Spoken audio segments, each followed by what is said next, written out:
Hello friends, आज हम बात करेंगे नॉर्मल डिलीवरी के बेस्ट होम्योपैथिक मेडिसिन के बारे में, जिससे आपका जो सर्विक्स है वो इजीली डायलेट होता है और आपका जो लेबर है वो इजीली इंड्यूस होता है। साथ ही आपको लेबर प्रोग्रेशन में बहुत ज़्यादा हेल्प मिलती है।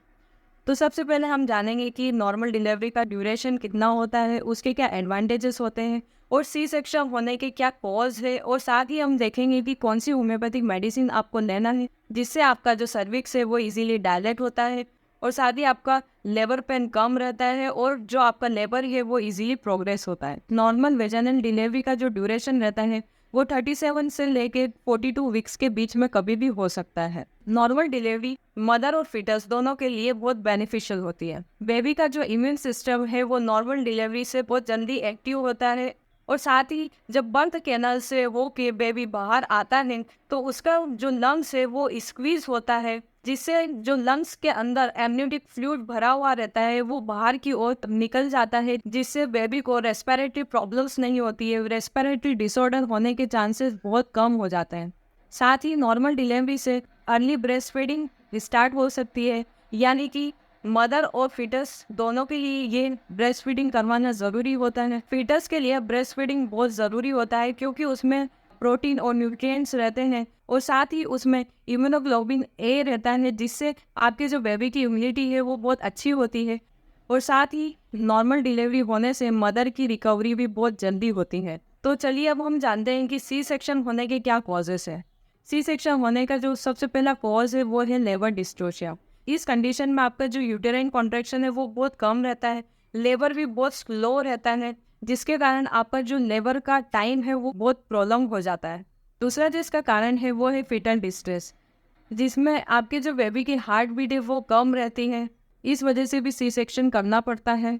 तीसरा जो इसका मेन कारण है वो है पोजीशन ऑफ द बेबी, यानी कि अगर आपके बेबी की प्रेजेंटेशन जो है, आपका जो बेबी का पोजीशन है वो ब्रीच या ट्रांसवर्स पोजीशन होता है, यानी कि अगर आपका जो बेबी का हेड है वो नीचे की ओर ना हो के ऊपर की ओर होता है, तो इस कंडीशन में सी सेक्शन ज़्यादा प्रीफरेबल मेथड होती है डिलीवरी के लिए।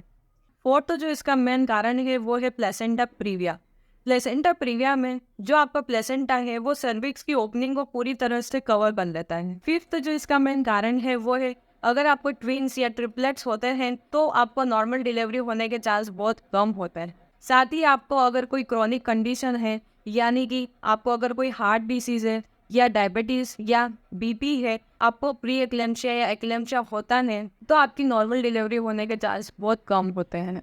तो चलिए अब हम जानते हैं कि कौन सी होम्योपैथिक मेडिसिन आपको लेना है। सबसे पहली जो मेडिसिन है वो है बायोकेमिक 26, जिसमें 4 तरह के बायोकेमिक सॉल्ट्स के कॉम्बिनेशन हैं जो बहुत अच्छे होते हैं फीटस के डेवलपमेंट के लिए, मदर की हेल्थ के लिए, अगर उनको बैकएक का प्रॉब्लम है या उन्हें कैल्शियम की कमी है, साथ ही आपके बेबी के ओवरऑल डेवलपमेंट के लिए ये मेडिसिन बहुत अच्छी है। इस मेडिसिन को आपको 4 टैबलेट सुबह, दोपहर और शाम को लेना है और इसे 4th मंथ से लेना स्टार्ट करना है और टिल आपकी डिलीवरी तक इस मेडिसिन को कंटिन्यू करना है। दूसरी जो सबसे बेस्ट मेडिसिन है वो है कोलोफाइलम।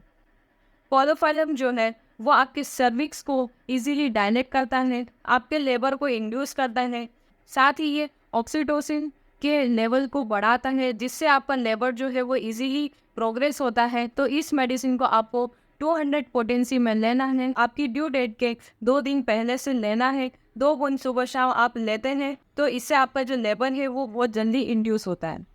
दूसरी जो सबसे बेस्ट मेडिसिन है वो है पल्सेटिला। पल्सेटिला उन केसेस में अच्छी मेडिसिन है जहाँ पे यूटेराइन कॉन्ट्रैक्शन बहुत कम होते हैं और साथ ही आपका जो सर्विक्स है वो डायलेट नहीं होता है। पल्सेटिला भी ऑक्सीटोसिन के लेवल को बढ़ाता है और आपकी लेबर को इजीली इंड्यूस करता है, साथ ही लेबर के दौरान होने वाले पेन को भी ये कम करता है।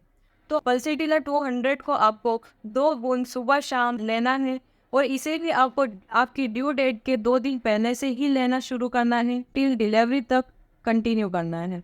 तो आज के लिए इतना ही। चैनल को लाइक और सब्सक्राइब करना मत भूलिएगा। मैं और भी knowledgeable homeopathic medicine related video आपके लिए लाती रहूँगी। तब तक के लिए धन्यवाद।